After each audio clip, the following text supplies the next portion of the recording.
Pump it up, pump it up. Trae. Come on, come on. With Trae. Pump it up, pump it up. It's the day with This is the day to gain inspiration, to make a positive change in the nation. We're inviting you to partake in conversation, to raise your vibration. It's the day that we will all celebrate all of our peace that make this thing elevate.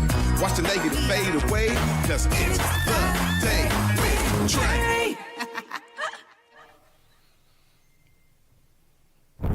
Happy Wednesday, everybody, and welcome to The Day with Trae. I'm your guest host, Deaunte Damper, stepping in for my girl, Trae, this week. And while you're watching, I need you to do me a favor. I need you to like, share, and subscribe to Converge Media, where you can learn more about the Emmy Award-winning The Day with Trae, Back to Basic, and more. Go to whereweconverge.com to see why Black media matters, okay? And I would also say why Black art matters is because I have an amazing guest today, right? Logic and Mean is here in our studios, right? Another Griot Party Experience. We got poetry in motion happening at the Esquire Club. We're going to unpack the date. We're going to unpack the timeless experience that he always creates for community. I am just so proud of standing on the shoulders of Logic, but as well as our other artists and curators, such as my girl, Takia Ward, over there at her studio that she's about to get ready to start Art of the Matter Season 2. And we also have a space inside. But one thing that I always think about, especially in community, is where do we have a space to heal? Where do we have a space to collect? Where do we have a space to celebrate ourselves? So I thank artists like Takia. I thank spaces like A Space Inside. And I thank spaces and people like my brother, Logic. What's up, brother? What's going on, boss? I'm so happy to have you here. Peace. He got me, y'all, I would stand up so y'all could see it, but he got me this big T-shirt, but I'm going to make it work. Hey, man, you know, you got a big personality, man, so you filling it up, yeah, man. You know what I'm saying? Out. You got that energy. Yeah, I do. Yes. I do. And speaking of energy, because the last time I seen you, the AJ McQueen experience, of the AJ McQueen event that you had, right? Yes. Can you unpack? Mind you, we had that posted on Back to Basic a couple of weeks ago. Right. Can you tell community a little bit about what that experience was? Man, the AJ McQueen experience was basically the graduation piece of the Seize the Garden project, where we took young folks and we put them in a recording studio, and then we shot a music video, and then we wanted them to meet AJ McQueen, a person who has 500,000, followers on Instagram, who's just really doing that good work. He wears crystals, you know what I'm saying? He does positive, hip hop music, and so it was just a great time, like, to really bring in our hometown heroes also. You know what I'm saying? Escapes me right now. I'm sorry. Kathy McCoy, you know what I'm saying? And then Aaron Payne, came and shared their stories of how they had, lost, children, sons. And so bringing AJ McQueen there with the youth, Seize the Garden, was basically reminding us that it starts with the seeds. If we want to grow this garden that we call community, it starts with us protecting them, teaching them nonviolent ways to resolve conflict and whatnot. So it was a very emotional day for me. Trying not to say I'm sorry for being emotional, because it had to happen, but that's basically what the AJ McQueen experience was. It was just a time to remind us that we really need to protect our children and teach them how to treat people how they want to be treated. And above all else, I mean, you tapped in a little bit, and it was a very emotional day for all of us. But what I learned from that is vulnerability is our superpower. It is. On his family to converge in community, and watching him come up there and speak openly about grief and loss, the power that it took, and even the power that he's still building. And even with yourself, right? You are creating these spaces because and even watching you and your son, it is breaking generational curses when we put on events like this, right? And I want to go into poetry in motion in just a moment, but I want to talk to you a little bit about music, right? And about art, right? What has art and music done for you? That's a good question. Art and music has saved my life. it started me being the only child for 17 years and me just being in a room, you know what I'm saying, by myself, whether it was just in solitude because I was on restriction or punishment, one of the many ways that my parents used to really try to manage and harness all this energy I had. You know, if I would get in trouble, go sit in your room, you know what I'm saying? Sometimes they take, you know, toys away from me and everything to, you know, further the punishment, to really teach me a lesson. So I had imaginary friends, you know, and then there'd be times where I would talk to these imaginary friends and I had shows and then I started rapping. Then I was like, this is an art form. You know what I'm saying? My mom was like, man, I was kind of worried about you and I'd be hearing you, you know, just rapping and talking to your imaginary friends and Michael and Jason. It's like, no, that saved my life. Those were characters that I created through my imagination, through my creativity, to help me cope with being the only child, with dealing with trauma of being distanced from my father, you know, based on the prison industrial complex, you know what I'm saying, at the young age of 5 years old. So art really saved my life. It became therapy. So anytime I was going through something, I'd write a rap or, you know, I talk to myself. And me talking to these imaginary friends was really just talking to different versions of myself. You know, they became my siblings. You know, I say that in one of my pieces, you know what I'm saying? Those poetry and images and all these things became my siblings and my friends. Yeah, and I feel like when we talk about art and music, me, Eric, and Mead were talking about this earlier, and I'm going to ask you this question too. If you had to pick an album that described you, that if you wanted people to know who you are, younger self, middle self, and older self, what album would that be? That's a tough one. And it I could got be more two. than- I okay, got two. okay, I got so two. you got two? Okay. I got two. My first one would be Kinda Blue Okay. by Miles Davis. Okay. That's one of the best albums ever. Especially everything that he was going through at that time. Man, in his relationship with drugs and things of that nature. So that really, it really highlights, you know, how a person's relationship with music really kept them alive. You know what I'm saying? And also became probably a curse for him too, because probably the reason why he used so much drugs is because of the pressure of performing in this crass consumer capitalist economy where you constantly got to put out stuff and you're not a person anymore, you're just a product on a shelf. The other album I will say is Ice Cube's Death Certificate, where he takes you from being born and then he takes you like, you know, being in the streets, you know, gang affiliations, selling drugs, and then he's reborn. The album had two sides. And then on the second half of the album, you know, he gets into like, you know, the Nation of Islam and he starts understanding God exists within him and all the things that he was doing that was very, you know, destructive to his community. So those two albums really tell the story of a black person in America, but specifically a black man in America. Kinda Blue and Death Certificate. I will take that. I definitely heard the Miles Davis one. Not really Ice Cube, but I'll check it out. Yeah, I'm willing to argue with anyone. Yeah. Like most people say that Illmatic is the best hip hop album in history. I would say it's number two. I say Death Certificate because it tells a story. It has everything in there, from battle raps to story raps. You know what I'm saying? To critiques on, you know, politics. It's the most comprehensive hip hop album ever. Okay, see, I know I didn't want to get into a debate, so I like those ideas, but for me, if I had to pick two of my favorite hip hop albums of all time, first rap CD I ever bought was Nas' I Am. Okay. And I just fell in love with it. I wasn't that got some cuts on it. Couldn't relate to the Illmatic, but I couldn't relate to the I Am album. And then I love Jay-Z's Black album. Yeah. I loved it. Yeah. I loved it. We got permission to be vulnerable and talk about some of the breaking generational curses and elevating are the things that I see. Speaking of elevation, speaking of motion, I like that. How we get into poetry and motion. Yeah. What's going on there? Well, you know, I had to, you know, shameless plug. I had to bring some props with me, man. This is what we doing, man. You know, this is what we do with the Griot Party Experience. When we talk about how has art, you know what I'm saying, influenced my life, because you become the poetry that you create on the page. Yes. Sometimes we write about who we're not yet.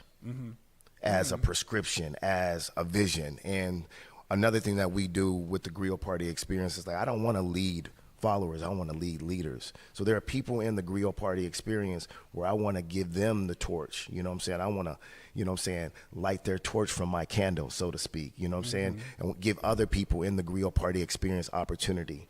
So with that in mind, Tiffany, you know, Bradley, who is, you know, one of our administrators, she said, man, I've been wanting to do a ball for years. And so I stayed on. I said, man, when we going to do a ball? Because we want to do something fancy. You know, I've been to New Orleans. I've been to Mardi Gras. I've heard about the Zulu ball. We don't have something like that really here in Seattle. And people don't understand that Seattle is extremely black. You know what I'm saying? We still got that energy. You know, it's quality, you know, over quantity. And like the CD used to be 70 to 75% black folks. And the Esquire Club was a place, a social club where we could go when we weren't allowed to go to, you know, country clubs. We wasn't allowed in certain, you know, fraternal orders or Masonic temples or churches and things of that nature. We had the Esquire Club. You know what I'm saying? Or we had the Black and Tan Club. You know what I'm saying? Well, we can go there and we can be safe. So we bringing that energy back. And we're bringing the poetry in motion to the Esquire Club October 25th. Okay. Right? And the theme, you know what I'm saying, is indigo blue. And people be like, why indigo blue? Because indigo blue is a spiritual color. Is it? Right? Yeah, from like the Geechee Gullah. So we're bringing that spirit from the South because that's where our roots is from. You know what I mean? And so they used to have window shades, and they used to paint them blue to keep away the hate spirits. That's from Geechee Gullah culture. So blue is a spiritual color, awareness, it heightens. And it's also a color of protection. So wear some kind of accent, whether it's just like, you know what I'm saying, something, you know, a handkerchief, you know, something, you know, a ring or something like that. You know, already got your outfit? Man. What you got? Not yet. Okay. That's coming soon. That's where content comes in. I'm going to take people on a journey where I'm picking out my outfit. And I can't wear my jeans. Nah, I wouldn't wear your jeans. You know, it's I wouldn't for, wear your jeans. This is something classy, man. We trying to teach people, man, that we need to dress up. You know what I'm saying? We gotta, you know, when you get dressed up, it makes you think about the choices you make in your life. Like, I can't do that. I might mess up my fit. And then my guy Wojak, he's doing all the jewelry. I love Wojak. Can you please just look at this, man. Look at that. Look at that this. Amethyst ring. Man. Look at that. Look at that. Look at it. Show it. Flick the wrist. Flick the wrist one more time. Yeah. Okay. There we go. Yeah. Look at that. Yeah, we got the amethyst, we got the rose quartz, so Wojak, he's doing all the jewelry and stuff. You're gonna be seeing us. Y'all can get with us, you know, and get some jewelry yourself. He's over there in Tacoma. Yeah. You know, I love Wojak, and I love the fact that you're putting on this event too. But you know, I also want people to get like a little sample, right? Mm-hmm. So can you give me an impromptu? Because it's gonna be it's gonna be a night of poetry and live music, and DJ. You know, we got DJ Sean Malik gonna be there spinning the wheels of steel. So you want a little taste? Okay. Yeah. Look in the camera when you do it. Oh, right here? Yeah, Where we at? Right here. Okay. Right there. Yeah, okay. Give it to us. All right. I mixed the blood in my tears to make the beer for my pen. Got drunk off the flow and drew a picture of my sins. The only child in the crib, the only bud from a stem. These words and images became my siblings and friends. These hymns extend like fruit at the end of a limb. Pen becomes a syringe poking the paper like skin. Then becomes a paintbrush. I paint. Oh, man. Go ahead. No, do it. Do it again. Start over. Do it again. All right. I mixed the blood and the tears, make the beer from my pen. Got drunk off the flow and drew a picture of my sins. The only child in the crib, the only bud from a stem. These words and images became my siblings and friends. These hymns extend like fruit at the end of a limb. Pen becomes a syringe poking the paper like skin. Then becomes a paintbrush I crush until I bust. The insides of a person the same color as rust. My relationship with water's like a son or a daughter, like seeing the creator when I see myself and my partner. Killing these rappers, I gave birth to many martyrs. Son of a gun, I ride shotgun with my father and draw sunsets like they do weapons and slaughters. Take the blood from bodies and face paint the toddlers. Black work is sad, my blues paint my collar. My melanin's a mural, sun dodgers pay homage, it's me.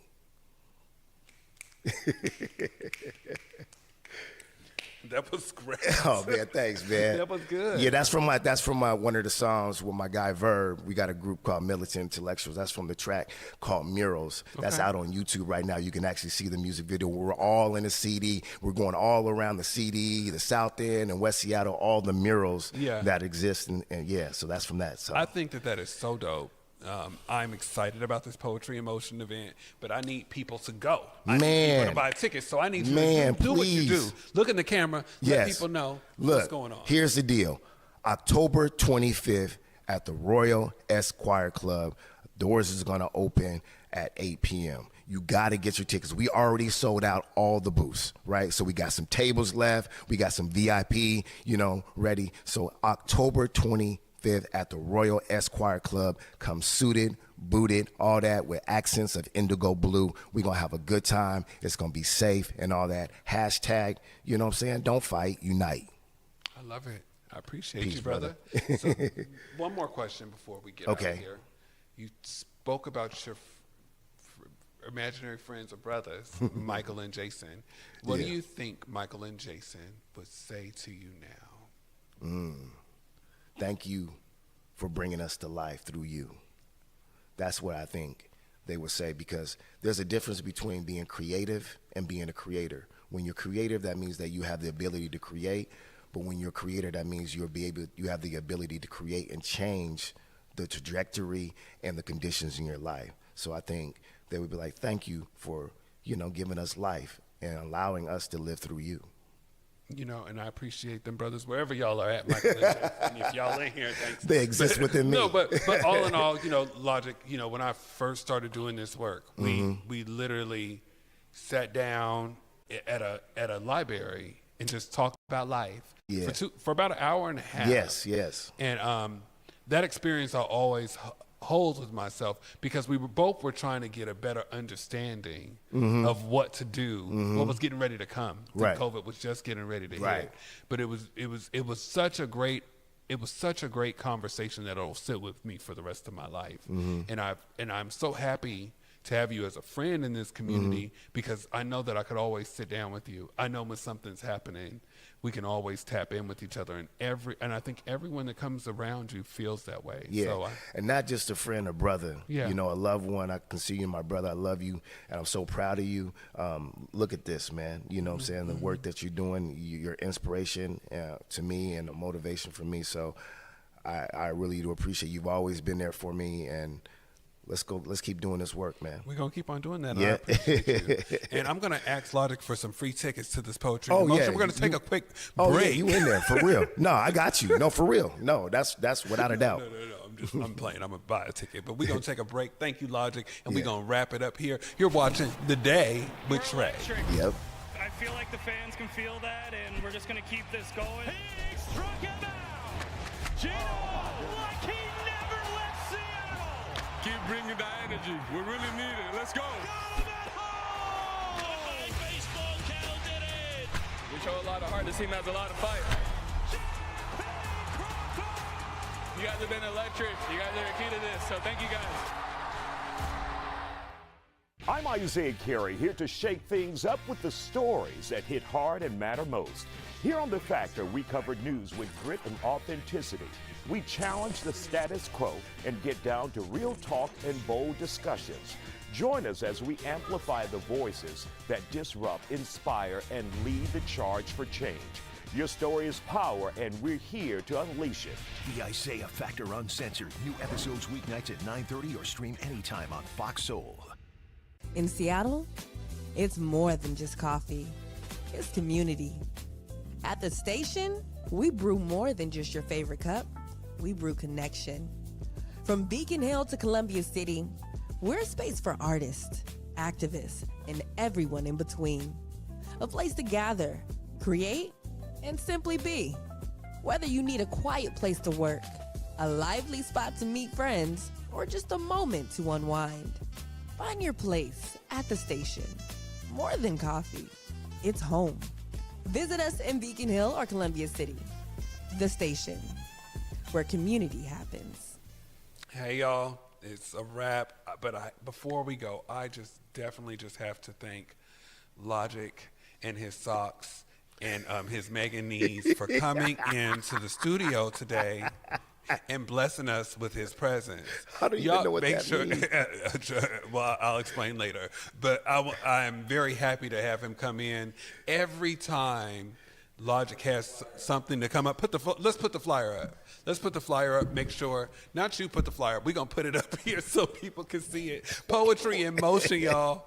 Poetry in Motion, October 25th. Make sure that you tap in. I love Logic because what Logic does is he taps in when something is happening.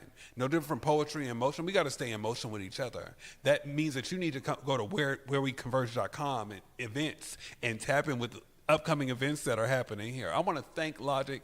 I want to thank Eric. I want to thank Mead. And I just want to thank community. Remember to walk with love, y'all. And y'all have a blessed day. I will see y'all tomorrow. The Day with Trae, y'all.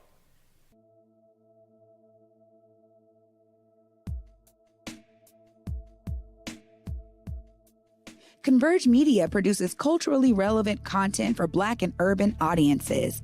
Our coverage is raw, transparent, and objective, praised by community leaders, government officials, and residents. Support Converge Media today via Venmo, Cash App, or PayPal at Converge Media.